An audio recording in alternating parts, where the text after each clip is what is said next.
하나님 말씀 사사기 13장 12절 말씀 우리 함께 읽겠습니다. 한 목소리로 같이 읽겠습니다. 시작.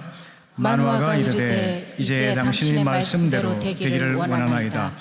이 아이를 어떻게 기르며 우리가 그에게 어떻게 행하리까. 아멘. 아멘. 네, 오늘은 흔화주일이 되겠습니다. 흔화식은 창조주 하나님께서 우리 가정에 허락하신 선물인 아기를 참 부모이시며 참 주인 되시며 참 목자 되신 하나님께 맡겨드리는 부모의 헌신입니다. 오늘은 이 아이를 어떻게 기르리까 하는 질문으로 말씀을 시작하려고 하는데요. 이 이야기의 배경은 사사시대가 됩니다. 사사인 삼손이 태어난 시대를 배경으로 하고 있는 오늘의 본문은 사사시대의 악순환을 보여주고 있는데요. 이스라엘 자손이 하나님 보시기에 악을 행하며 하나님을 저버리자 하나님께서 그들을 이방민족의 손에 넘겨 고통을 겪게 하십니다. 그래서 죄와 죄에 대한 심판의 악순환이 반복되고 있는 것입니다. 이 시대는 이스라엘 백성의 불신과 반역 때문에 신앙의 열매를 맺지 못하는 비참한 영적 불임의 시대였습니다. 여기에 대해서 육신적인 불임의 고통을 겪는 가정이 있었는데요. 그 가정은 바로 삼손의 부모인 마노아 부부였습니다. 그들은 아기를 갖기를 간절히 원했지만 아이가 생기지 않아서 마음의 고통이 매우 컸죠. 그때 천사가 나타나서 이렇게 말을 합니다. 하나님께서 아기를 선물로 주실 것이며 그 아기는 자라서 이스라엘의 구원자가 될 것이라고 말이죠. 천사로부터 생명 잉태의 축복을 들은 마노아는 하나님께 감사의 기도를 드리면서 동시에 아기를 어떻게 길러야 할지를 가르쳐 달라고 요청하죠. 그래서 마노아가 여호와께 기도하여 이르되 주여 구하옵나니 주께서 보내셨던 하나님의 사람을 우리에게 다시 오게 하사 우리가 그날 낳을 아기에게 어떻게 행할지를 우리에게 가르치게 하소서 하니 또 마노아가 이르되 이제 당신의 말씀대로 되기를 원하나이다. 이 아기를 어떻게 기르며 우리가 그에게 어떻게 행하리까? 라고 질문을 하는 것이죠. 오늘 흔화주일을 맞아서 우리도 우리의 자녀를 어떻게 기르리까? 하나님께 여쭈어보며 하나님의 인도에 따라서 자녀를 올바로 양육하는 지혜로운 부모가 다 되실 수 있기를 바랍니다. 그 질문에 대한 하나님의 대답을 함께 살펴보려고 합니다. 첫째는 무조건적 사랑으로 자녀를 양육하라는 말씀입니다. 자녀의 존재 자체를 하나님이 주신 최고의 선물로 여겨서 소중히 여기며 하나님을 섬기는 마음의 자세로 자녀를 섬기라고 하는 말씀입니다. 이런 무조건적 사랑의 실천은 부모의 인격이나 인위적인 노력으로 이루어지는 것이 아닙니다.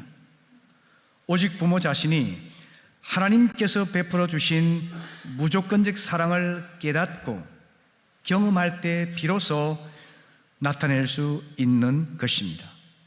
그것을 보여주는 한 예가 신명기 7장 6절부터 8절의 말씀인데요.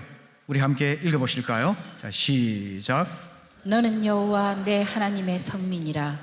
내 하나님 여호와께서 지상 만민 중에서 너를 자기 기업의 백성으로 택하셨나니 여호와께서 너희를 기뻐하시고 너희를 택하심은 너희가 다른 민족보다 수요가 많기 때문이 아니니라. 너희는 오히려 모든 민족 중에 가장 적으니라. 여호와께서 다만 너희를 사랑하심으로 말미암아 또는 너희의 조상들에게 하신 맹세를 지키려 하심으로 말미암아 자기의 권능의 손으로 너희를 인도하여 내시되 너희를 그 종 되었던 집에서 애굽 왕 바로의 손에서 속량하셨나니. 아멘. 하나님께서 천민 백성이었던 이스라엘을, 노예 백성이었던 이스라엘을 자유하게 하신 것은 그들이 민족이 크거나 숫자가 많거나 힘이 세거나 이용할 가치가 있어서가 아니라 그저 그들을 불쌍히 여기신 사랑 때문이었다라고 하는 것입니다. 이런 사랑이 호세아 11장에서도 잘 나타나 있는데요. 하나님께서 이렇게 말씀하시죠.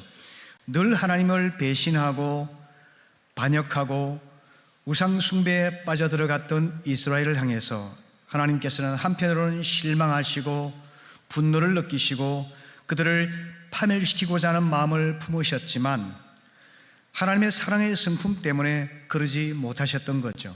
그래서 그 마음을 이렇게 표현하십니다. 이스라엘아, 내가 어떻게 너를 포기할 수 있으며 내가 어떻게 너를 버릴 수 있느냐? 어떻게 내가 너를 아드마같이 대할 수 있으며 어떻게 너를 스보임처럼 되게 할 수가 있겠느냐? 내 마음이 내 속에서 돌아서니 내가 불쌍하다는 생각이 불붙듯 일어나는구나. 이렇게 하시면서 그들을 포기하지 않는 무조건적인 사랑을 보여주시는 것이죠. 흔히 사랑에는 세 가지 사랑이 있다고 이야기를 하죠. 조건적인 사랑이 있습니다. 그래서 내가 요구하는 조건을 당신이 만족시켜 준다면 나는 당신을 사랑하겠습니다 라고 하는 사랑이죠. 아주 저급한 사랑입니다. 그리고 내재적 사랑이 있는데요. 이것은 당신이 잘생겼기 때문에, 당신이 성품이 좋기 때문에, 당신이 전망이 보이니까, 점수를 잘 받았으니까 등등 그 사람에게 있는 어떤 좋은 요소로 인해서 사랑하겠다고 말하는 것입니다. 하지만 이런 내재적 사랑은 비교와 경쟁을 불러일으키기 때문에 언제나 불안감을 가져올 수밖에 없는 사랑인 것이죠. 반면에 절대적 사랑이 있습니다. 절대적 사랑은 상대방의 허물과 잘못이 있음에도 불구하고 사랑하는 것이죠. 그래서 이것을 불구하고의 사랑이라 이렇게 표현을 합니다. 이것은 예수님께서 우리에게 제공하시는 사랑입니다. 죄로 인해서 영원히 멸망할 수밖에 없었던 나를 대신해서 십자가에서 물과 피를 흘리며 죽으셔서 우리 죄를 사하시고 하나님의 생명과 사랑을 회복시켜 주신 사랑이죠. 아담의 범죄 이후에 이 피조 세계는 너무나 불안정하고 혼란스러워졌습니다. 그래서 자녀 중에는 똑똑하고 반듯한 아이도 있지만 유전적인 결함이나 장애를 안고 태어난 아기도 있습니다. 아니면 사고나 질병이나 환경 영향으로 인해서 건강하고 바르게 자라지 못하는 아이도 있습니다. 그럼에도 불구하고 부모가 자녀의 외모나 실력이나 성품이나 행위나 됨됨이와 상관이 없이 그의 존재 그 자체를 수용하고 소중히 여기며 섬기는 것이 바로 조건 없는 사랑인 것입니다.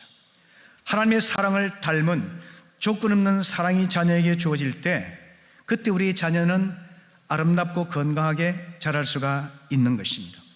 이것은 본능이나 감정에 의존하는 것이 아니라 기도 가운데 하나님 주시는 마음으로 행하는 의지적인 결단인 것입니다.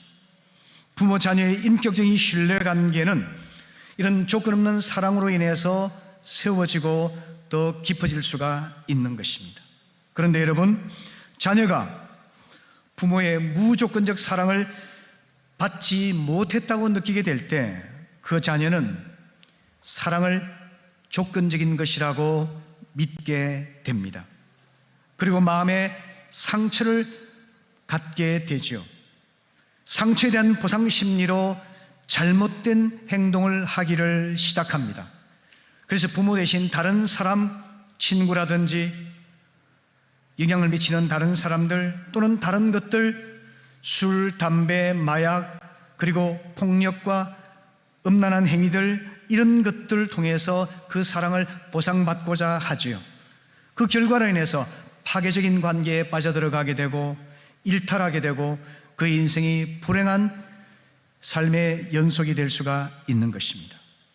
성도 여러분, 부모가 하나님의 절대적인 사랑을 경험함으로 인해서 그 사랑이 자녀에게 흘러갈 수 있도록 노력할 수 있기를 바랍니다.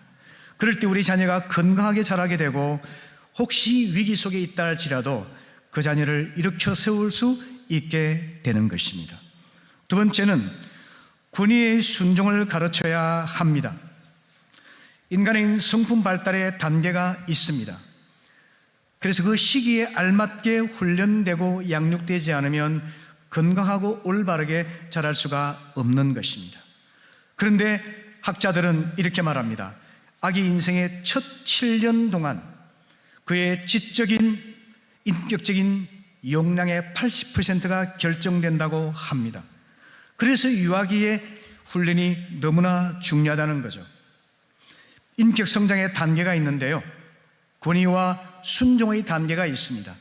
유아기 때 반드시 훈련되어야 하는 단계이죠. 이럴 때 부모의 권위를 인정하고 순종의 태도를 훈련할 수 있도록 가르쳐야만 한다는 것입니다. 물론 억압이 아니라 질서의 상징으로서의 권위와 순종의 아름다운 관계를 아이들이 이해할 수 있게 하고, 그럼으로써 아이가 건전한 인격으로 자랄 수 있도록 도와줘야 한다는 거죠. 그 이후에 소년기에는 구체적인 훈련을 시켜주고, 청소년기에는 코칭을 해주고, 청년기에는 독립할 수 있도록 후원하는 것이 부모의 역할이지만, 가장 기본되는 것이 7세 이하의 그런 어린 아이 시절에 권위에 순종하는 법을 가르쳐야 한다는 것입니다. 어릴 때 이것이 훈련되지 않으면 계속 문제를 발생시키게 된다는 겁니다. 비행 청소년이 되게 되고 폭력적인 청년이 되고 성인이 되었어도 가정이 깨어진다거나 아주 범죄에 연루되는 불행한 인생으로 전락될 수가 있다는 겁니다. 그래서 성경은 말씀합니다. 에베소 6장 1절부터 3절의 말씀에서 자녀들아 너희 부모를 주 안에서 순종하라. 이것이 옳으니라. 내 아버지와 어머니를 공경하라. 이것이 약속 있는 첫 계명이니 이는 내가 땅에서 잘 되고 땅에서 장수하리라 말씀하고 있습니다. 성도 여러분, 모든 권위는 하나님의 권위라고 하는 사실을 인정하시기를 바랍니다. 그리고 창조주 하나님이 나의 참 아버지가 되시고 참 주인 되시고 참 목자라는 사실을 우리 모두가 인정할 수 있기를 바랍니다. 우리 자녀가 권위에 순종하는 법을 배우는 첫 번째 환경은 바로 다름 아닌 가정입니다. 부모가 권위를 갖고 순종을 할 수 있도록 훈육해야만 합니다. 자녀는 부모의 권위에 순종하는 법을 배워야 합니다. 비록 그 부모가 내 기대에 맞지 않는 부족한 부모라 할지라도 순종하는 법을 배우는 것은 하나님을 경외하는 믿음의 표현이 되는 것입니다. 여러분, 부모 여러분, 권위 없는 부모는 자녀의 인생을 망친다는 사실을 꼭 기억하시기 바랍니다. 자녀가 부모에게 순종하게 만드는 것은 그가 하나님의 복을 누릴 수 있도록 부모가 돕고 섬기는 행위라는 사실을 꼭 기억하시기를 바랍니다. 부모는 가정에서 그리스도의 대리자입니다. 자녀로 하여금 부모에게 순종하고 부모를 공경하고 하나님을 경외하는 법을 가르치는 것은 부모의 책임이라고 하는 것이죠. 여기에서 특별히 아버지의 역할이 지대하게 크다는 것을 알아야만 합니다. 어머니는 주로 정서적인 면을 많이 담당하지만 아버지는 영적인 면을 담당해야만 합니다. 왜냐하면 가정에서 아버지는 하나님 아버지의 표상이 되기 때문인 것이죠. 그래서 모든 아버지 여러분들이 그 역할을 잘 감당할 수 있기를 바랍니다. 우리 자녀들이 친구들을 만나서 밤늦게 놀다가도 부모의 급한 전화를 받고는 일어설 수 있는 자녀가 되어야만 합니다. 동의하십니까? 아멘. 이성교제를 할 때도 내 마음에 아무리 불탄다 하더라도 부모가 허락하지 않으면 그 관계를 정리할 수 있는 청년들, 그들이 바로 부모를 공경하고 순종하는 청년인 것입니다. 이런 삶을 훈련하게 될 때 우리는 겸손을 배우게 되고 절제를 배우게 되고 사랑을 배울 수 있게 되어서 하나님이 사용하실 수 있는 귀한 사람이 될 수가 있다는 사실이죠. 세 번째는 자녀의 인격과 특성을 존중해야만 합니다. 시편 127편 3절에서 자식은 여호와의 기업이요 태어 열매는 그의 상급이라고 말씀하고 있습니다. 이 말씀에 따라서 모든 사람은 창조주 하나님의 형상으로 지어진 존재인 것이죠. 세상 그 무엇보다, 세상 모든 우주를 다 합한 것보다 귀한 존재가 바로 우리 자신이고 우리의 자녀임을 믿으시기를 바랍니다. 우리 자녀를 지으시고 소유하시는 분이 바로 창조주 하나님이시기 때문에 자녀는 부모의 소유물이 될 수가 없는 것입니다. 소유물이 아니라 하나님이 내려주신 최고의 선물이라는 사실을 믿으시기를 바랍니다. 또한 부모는 부모의 소유자가 아니라 청직이라는 사실을 꼭 명심할 수 있기를 바랍니다. 내가 낳은 내 자식이니까, 내가 키운 자식이니까 내 소유라고 생각해서는 안 된다는 뜻입니다. 하나님께서 부모에게 자녀 양육의 책임을 위임하신 것입니다. 따라서 하나님을 대신해서 하나님 아버지의 마음으로 하나님 아버지의 뜻에 따라서 자녀를 양육하고 하나님 나라 일꾼으로 훈련시켜서 하나님께 되돌려드리는 것이 부모의 책임이고 사명인 것입니다.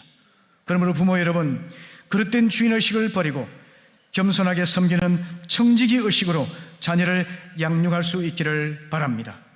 요즘 세태는요, 부모 될 준비가 되지 않은 너무나 미성숙한 사람들이 부모가 되어서 자기 자녀를 잡동사니 쓰레기 취급하는 예들이 너무나 많습니다. 학대를 하기도 하고 죽이기도 하고 방치하는 부모들이 너무나 많죠. 여러분, 우리 자녀를 우주보다 귀한 보물로 키우기 위해서 우리 자녀의 인격을 존중하고 자녀가 고유의 은혜에 따라서 자기 삶을 살아갈 수 있도록 후원하는 자세가 필요하다는 겁니다. 여러분, 지금 꽃이 아름답게 필 때죠. 꽃의 모양도, 꽃의 향기도, 꽃이 피는 시기도 다 다르지 않습니까? 겨울에 피는 꽃이 있고, 봄에 피는 꽃이 있고, 여름에 피는 꽃이 있고, 가을에 피는 꽃이 있습니다. 얼마나 다양합니까? 창조주 하나님의 솜씨와 섭리를 보여주고 있지 않습니까? 동물도 마찬가지입니다. 빠른 치타가 있는 반면에 느린 나무늘보도 있습니다. 큰 코끼리가 있는 반면에 작은 개미도 있습니다. 육식동물이 있는 반면에 초식동물도 있습니다. 얼마나 다양한 모습으로 각기 고유의 삶을 살아가고 있습니까? 사람도 마찬가지죠. 일찍 깨쳐서 천재 소리를 듣는 아이가 있는 반면에 늦게 깨치는 대기만성형의 아이도 있습니다. 외향적인 아이가 있는 반면에 내향적인 아이가 있습니다. 문학을 좋아하는 아이가 있는 반면에 공학을 좋아하는 아이도 있습니다. 그리고 어떤 아이는 사교성이 있는 반면에 어떤 아이는 깊이 생각하기를 좋아하는 아이도 있습니다. 공부 잘하는 아이가 있고 운동 잘하는 아이가 있습니다. 미술 잘하는 아이가 있고 음악 잘하는 아이도 있습니다. 말을 잘하는 아이가 있고 남의 말을 잘 들어주는 아이도 있습니다. 앞장서 이끌어가는 아이가 있는 반면에 뒤에서 협력해주는 아이도 있습니다. 넓게 생각하는 아이가 있고 깊게 생각하는 아이가 있습니다. 얼마나 다양합니까? 창조주 하나님께서 아이를 각자 고유하게 가장 귀하게 다양하게 만드셔서 이 땅에 보내어서 부모의 품에 안겨주신 것입니다. 이 사실을 인정하고 부모 여러분, 그릇된 소유의식을 버리고 하나님 앞에서 청지기의 마음으로 자녀를 돌볼 수 있기를 바랍니다. 그러면 하나님의 뜻에 따라서 내 욕심과 내 편견과 생각을 내려놓고 하나님의 뜻에 따라서 하나님의 마음으로 하나님 방법으로 양육해서 하나님께 되돌려 드리는 이러한 마음의 자세로 우리 자녀를 잘 양육할 수 있기를 바랍니다. 마지막으로 침묵의 기도로 후원하는 것입니다. 성경은 시편 62편 8절에서 백성들아 시시로 저를 의지하고 그 앞에 마음을 토하라. 하나님은 우리의 피난처시로다 라고 말씀합니다. 때를 어떤지 못 어떤지 하나님께 나아가서 그분을 의지하고 그분 앞에 마음을 토하라고 하는 겁니다. 그리고 누가복음 23장 28절에서 주님께서는 십자가를 지러 가시는 길에 이렇게 말씀하셨죠. 예루살렘의 딸들아, 나를 위하여 울지 말고 너희와 너희 자녀를 위해서 울라, 이렇게 말씀하고 있습니다. 특별히 우리 죄를 인하여 애통해야 할 뿐만 아니라 우리 자녀들을 위해서 애통하며 통곡하는 그러한 마음으로 자녀를 양육하라는 말씀이죠. 그런 대표적인 사람이 한나라고 할 수 있겠는데요. 사무엘상 1장 10절에서 한나는 마음이 괴로워서 하나님께 기도하고 통곡하였다라고 말씀하고 있죠. 한나는 불임의 고통을 겪었습니다. 사람들이 비난과 조롱을 받았습니다. 저주받은 인생이라는 그런 멸시를 당했습니다. 그러나 그는 남편을 원망하거나 이웃 사람을 원망하지 않고 하나님 앞에 나아가서 그의 안타까움을 토로하며 울었던 것이죠. 모든 문제를 하나님께 가져와서 하나님 앞에서 우는 이런 믿음이 있을 때 우리 자녀를 올바로 양육할 수가 있는 것입니다. 때로 우리는 힘들 때 남들과의 대화를 통해서 교제와 상담을 통해 힘을 얻기도 하지만, 그러나 근본적으로 믿음의 사람은 모든 문제를 하나님께 가져가는 사람인 줄로 믿습니다. 여러분, 우리의 고통스러운 문제들이나 힘든 문제들이나 감당할 수 없는 어려움이 있다 할지라도 사람들 앞에서 울며 토라는 것도 도움이 될 수는 있겠지만, 근본적으로 하나님께 나아가서 울며 마음을 내어놓는 성도들이 될 수 있기를 바랍니다. 그래서 사람 앞에서는 웃고 하나님 앞에서는 우는 사람이 될 수 있기를 바랍니다. 자녀 앞에서는 웃고 하나님 앞에서는 우는 그런 마음을 가질 때 우리는 자녀를 위한 기도의 십자가를 능히 감당하는 귀한 부모가 될 수 있는 것입니다. 여러분, 윤영미 아나운서의 글을 읽고 제 마음에 감동을 받았는데요. 이 윤영미 아나운서는 아나운서이면서 목사의 아내이기도 하죠. 이분이 최근에 이런 글을 남겼습니다. 그녀는 질풍노도의 청년 시절을 보냈다고 고백을 합니다. 긴 파마 머리에 색 안경을 쓰고 디스코텍을 다니며 우수에 찬 모습으로 밤새 술을 마셨다고 합니다. 그리고 허무주의자 전혜린의 책을 읽고 이상한 시를 읊으면서 인생의 의미를 추구했다고 하죠. 특별히 그녀는 엄청난 애연가였다고 합니다. 그래서 집에서도 가끔 담배를 피웠다고 하는데요. 재떨이를 감추기 위해서 서랍 깊숙이 숨겨놓았다가 어느 날 꽁초가 깨끗하게 비워져 있는 것을 보고 이상하게 생각하면서도 또다시 재떨이를 수북이 담겨서 숨겨놓았다고 하죠. 그런데 며칠 뒤에 재떨이가 또 말끔하게 치워진 것을 보고서 이것은 어머니가 치우신 거라는 확신을 가졌다고 합니다. 그녀의 어머니는 10대 때 부모님이 없이 월남하여 형제자매만 월남하여 결국 부모님 만나지 못하고 정착했다고 합니다. 결혼했지만 36살에 혼자가 되어서 3남매를 키우셨다고 합니다. 그런데요, 그 어머니는 믿음으로 자녀를 양육하고자 했기 때문에 이 윤영미 아나운서가 하는 그런 일탈과 반항의 행동에 대해서 일체 말씀을 하지 않으셨다고 하는 겁니다. 계속 재떨이를 치워주시고 재떨이를 치워주시고 하는 그 일만 하셨다는 거죠. 침묵 가운데 딸의 비행을 용서하시고 그녀를 위해서 침묵 가운데 기도하셨던 것이죠. 그런데 그 이후로 수십 년이 지난 지금까지도 어머니는 단 한 번도 그 이야기를 꺼내지 않으셨다고 합니다. 그리고 말하기를, 만일 어머니가 나에게 혼을 냈다 한다면 반항하며 계속 담배를 피웠을 것 같아 라고 이야기를 합니다.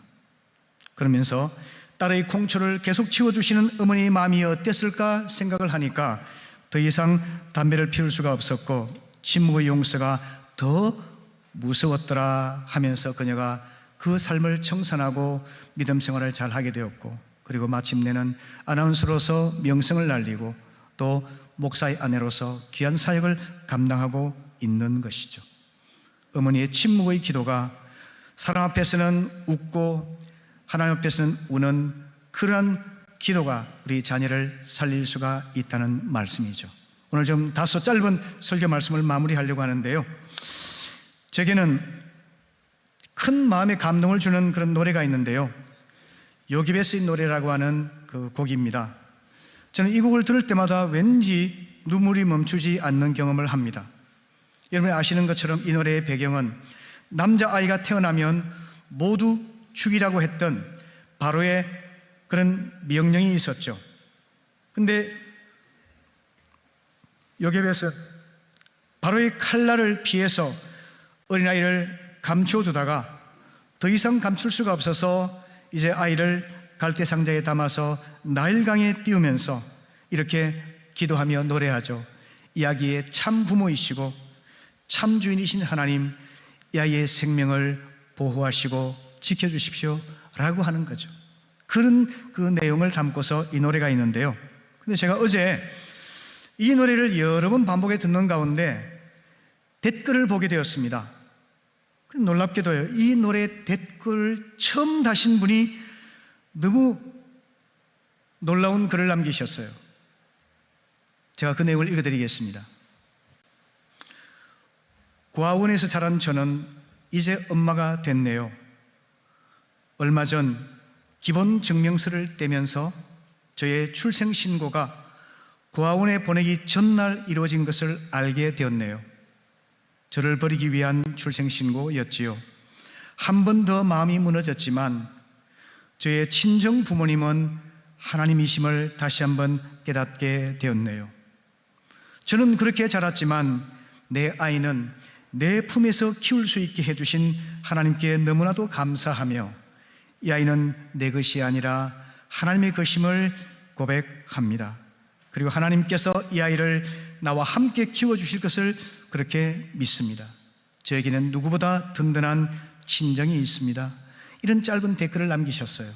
자, 그 상황을 생각해 보면서 제 마음에 너무나 깊은 감동을 느꼈습니다. 저는 우리 모두가 오늘 요기베스의 노래를 들으면서 그 영감 있는 가사를 한번 음미하면서 마음으로 함께 기도했으면 하는 생각입니다. 한번 들어주시면 우리가 노래를 들으면서 가사를 음미하면서 마음으로 함께 기도할 수 있기를 바랍니다. 사랑하는 성도 여러분, 오늘 하나님께서 말씀을 통해서 또 찬양을 통해서 우리에게 주신 깨달음과 감동과 그리고 새로운 마음의 다짐이 있다면 그것을 가지고 이 시간 함께 간절하면서 조용하게 우리 함께 기도하겠습니다. 그러면서 하나님 말씀에 응답할 수 있기를 바랍니다. 우리 함께 기도하십시다.